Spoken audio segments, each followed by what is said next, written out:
راغون، میدان نمک و ناموس و جسارت و مردانگی بی‌مثل.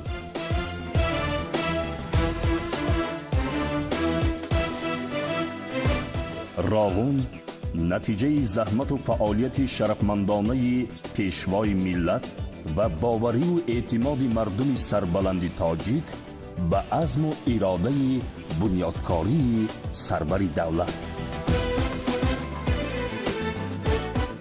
امروز وقتی آزمایش روح بیشکست اولاد سپیتامین و دیوشتیچ، ابو مسلم و مقنع، اسماعیل سامانی، تیمور ملک و واسع و هزاران رادمردان این ملت فرزانه آمده است. در پرتو نور راغون پرچم تاجیکستان صاحب استقلال و تاج زرین دولت تاجیکان جلوی تازه خواهد گرفت.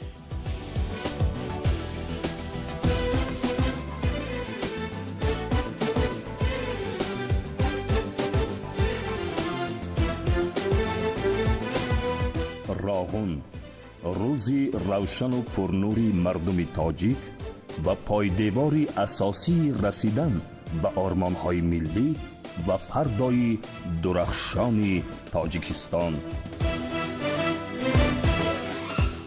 راغون بزرگترین نیروگاه برق آبی دوران صاحب استقلالی تاجیکستان و دارای اهمیت بزرگی استراتژی.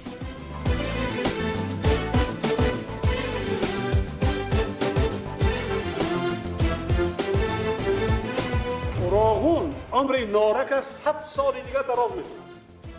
با جای لای آب جمع میشود در اینجا. آب تقسیم میشود در خود راغون.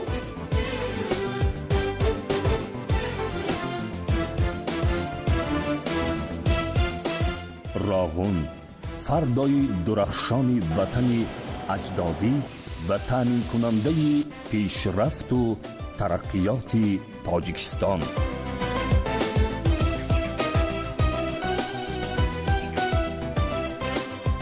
سیمای میهن، سیمای راغون، فردای میهن، فردای راغون.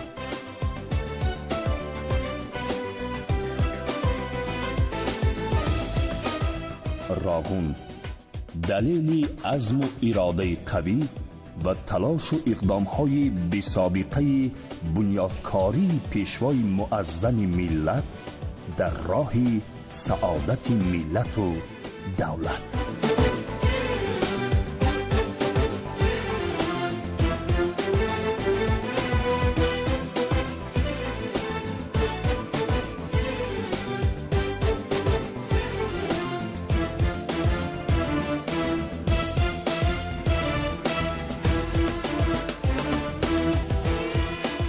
راغون فردای نورباری وطن.